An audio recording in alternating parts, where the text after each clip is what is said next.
Hello again. You see, Five Nights at Wario's 3 is one of the best Five Nights at Wario's games, and because of that there are a lot of clones. And I mean a lot. So let's do the only logical thing to do and rank them. Please keep in mind that side modes will not affect the game's rating whatsoever, and the factory from 5 shows at Wario's will be excluded as it's not the game's main mode. But anyway, let's stop with the filler and begin. Five Nights at Wario's Custom Room Edition is just a terrible game that was doomed from the start. The gameplay starts off with you setting the character's AI and then you pick a room. The mechanics of the rooms are okay, but the way they are presented is terrible. I'm also not a big fan of this game having like 7 million phone guys. The game also feels very unpolished. For example, the bathroom 3 camera does not have the black and white filter like the other cameras. It's a very small thing that's honestly very distracting. Also, the room names imply that this takes place in the original McRoy house from Five Nights at Wario's 3, which I find a bit weird. Like, where would the map be located, or why would a house need 4 living rooms? Yeah, I'm not a big fan of that decision. The GUI for this game is pretty bad too. And just to top things off, this game's final night is a Five Nights at Wario's 1 clone. In summary, this game sucks, enough said. This is the most recent game on the list. Five Nights at Wario's McDonald's 3 isn't a bad game per se, but I'm not a big fan of it. First off, this game doesn't have multiple paths like the original game, so the rooms you pick doesn't matter, which kinda sucks. That also really drains the replayability for this game. This game's mechanics for the rooms are very creative, but the gameplay can feel dull at times. I'm not a fan of the visuals for this game either. This game also has a daytime quest. The day segments are honestly just too short, and the night segments are a pain if you are new to a room, as the calls don't play. But this game has one great upside: the humor. The camera animations are just hilarious and the calls are perfectly written. Also, you can't tell me you didn't laugh at the girl's restroom phone call. The good ending is pretty creative, as Bruno refuses to apologize and gets his butt beaten because of it. This game may not have the best gameplay, but it does have the best room in Five Nights at Wario's history. The hallway. Like, you literally get to use guns and grenades. How could you not like it? In conclusion, this game doesn't have very good gameplay or replayability, but it does have good writing at least. Five Nights at Wario's Trapped Within is a remake of Five Nights at Wario's Custom Room Edition, and boy did this game improve it. But you may be wondering, wasn't this your number 9 on the best Five Nights at Wario's fan games? Then why is it so low? Well, to put it at the simplest, after replaying the game for this video, I came to realize this game wasn't as good as I remember it being. But let's start with the positives before we get to the flaws, shall we? This game's visuals are amazing and the GUI has massively been improved. Not only that, but the room names are fixed. Thank God. But let's discuss the main thing: the gameplay. Remember how I said that Custom Room Edition had good ideas for the rooms, but it presented them badly? Well, now the mechanics have been reworked and rebalanced to make the game much better. The game also now only has 1 phone guy too. Finally, the final night actually has original mechanics, making it much better than the original Custom Room Edition. But this game isn't perfect though. First off, the customization and the custom night is a lot more limited, as it only lets you go to 5. Not only that, but there is no new game button for all out mode, meaning you can't replay it without editing your data, which I hate doing. And remember, this is a remake of Custom Room Edition, meaning some of the original game's flaws still carry over. But still, this is a mostly good game that suffers from a few flaws.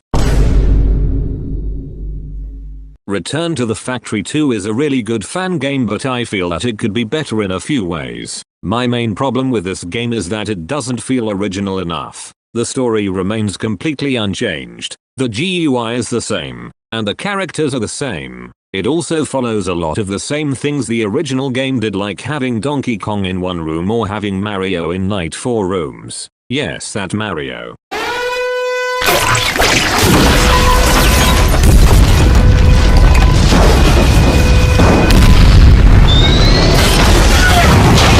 This game feels more like an expansion pack to the original game rather than its own thing. If I were to tell someone who had no experience with Five Nights at Wario's and show them the original and this game, the person may think they are the same game. But with that aside, let's answer the big question: how good are the mechanics? Well, they are actually very good. The game room is one of my favorite rooms ever, and the final night is actually pretty original unlike everything else in the game. This game also has a very good soundtrack and the extras are very good. In conclusion, this game has very good mechanics, but it feels like an expansion pack rather than its own game. Now we have the game that started it all. The one, the only, Five Nights at Wario's 3 Classic. This game was absolutely insane and ambitious for its time. And to be honest, this game holds up really well. The mechanics for the rooms are really good here and they are all extremely memorable. The kitchen and bedroom too are some of my favorites. Though living room too, the hallway, and the laundry are obnoxiously difficult in all-out mode, which is pretty annoying. The game's good ending is really sad and emotional the first time you hear it, though it's a little unrealistic. But then, this is a universe where haunted Mario characters try to kill you, so I guess that it shouldn't be that hard to believe. But in conclusion, this is a classic game that was ahead of its time and it still holds up very well to this day. Five Nights at Wario's Switched in Time is a very creative and unique take on the formula. First off, the cellar is the first night of the game rather than the last, and that helps the first night stand out. But once you make it to night 2, all the rooms are available from the start, which is an amazing decision as it allows for more personalized playthroughs. This game may not be number 1, but I will give it this. The game hands down has the best collection of rooms ever. There isn't a single room in this game I don't enjoy. The mechanics are fresh, creative, and are very fun. This game also adds new characters like Daisy, Toadette, and even Peach. The designs for the characters are also amazing. Wario takes his biker form from the WarioWare games. Same goes for Waluigi. Luigi has his Mr. L form from Super Paper Mario, etc, etc. The most shocking part is that the original 1.0 for this game was only made in 1 month. That's right, 1 month. This is a very good version of Wario's 3 with some of the best rooms ever made and cool characters. Because of that, this game stands out as one of the best Five Nights at Wario's games ever made. Those Nights at Wario's 3 Infinite Cycle is an absolute masterpiece. This game has my second favorite collection of rooms. But then you might ask, if Switched in Time has your favorite rooms, then why is Infinite Cycle higher? You see, this game has the most rooms in Five Nights at Wario's history with a whopping 18 rooms. Not only that, but the game is planned to have even more rooms to be added in the 2.0 update. I like most of these rooms and they add up, just beating Switched in Time. Not only that, but due to the rooms there is so much replayability to be had here. But let's answer the big question. How good are the rooms? Like I said earlier, this game has my second favorite collection of rooms. Either of it's luring Bowser with the house phones, or tracking down Waluigi and Ashley with a color-coded TV. Or even stopping Mario from putting a virus on your cameras. Yes, that Mario.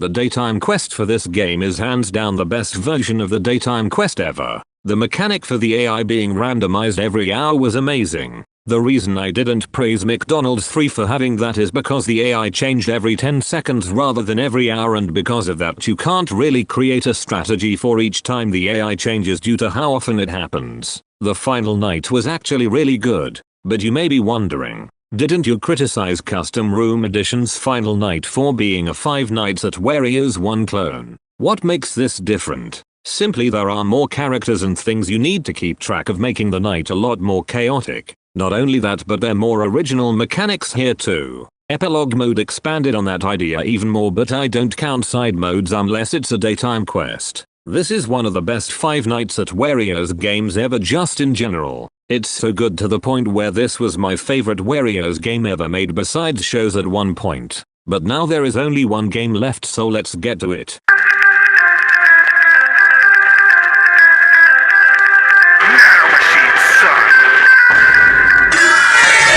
The Warped Universe in Five Nights at Wario's Rise of the Corruption is not only the best mode in the game, but it's also the best version of Five Nights at Wario's 3 ever made. And guess what? This game's collection of rooms isn't even in the top 3 best. But yet it's still the best version of Five Nights at Wario's 3. How, you may ask? You see, there is one thing that makes this mode absolutely amazing. The AI. You see, normally every night you beat the AI will get higher and higher as the game goes on. This game does the same thing, but it adds the custom night to the mix. You may be wondering how on earth that would work. So allow me to explain. You have a certain number of points. Every time you add one AI to a character you lose 1 point. Every time you subtract one AI from a character you gain 1 point. You need to use all of your points to start the night. The points get higher and higher as the nights go on. Though every character's minimum AI is 1, meaning you're gonna have to deal with them regardless. But anyway, this new system allows for a super personalized experience and it opens a whole new world of strategies. Now this one concept is super cool, but what about the actual rooms themselves? They're not half bad, to be honest. While I don't think they're the quality of Switched in Time or Infinite Cycle, they are still really good. Some rooms that really stood out to me was the hallway and entrance. Not only that, but this game also takes the room route to the next level by making every night 5 room different. In the original game and basically every other Wario's 3 style game will have you taken to the same final night regardless of your path. If you chose the entrance, the final night would be the gate, or if you chose the bathroom, the final night would be the forest, etc, etc. And to top things off, this mode's story is really good. In conclusion, this is one of the most unique versions of Wario's 3 with pretty decent rooms, a good story, and some of the best concepts and mechanics in any 5 Nights at Wario's game ever. And that's it, everyone. Thanks for watching and I'll see you guys next month. In the meantime, here is a teaser for next month's video. But anyway, see you all soon.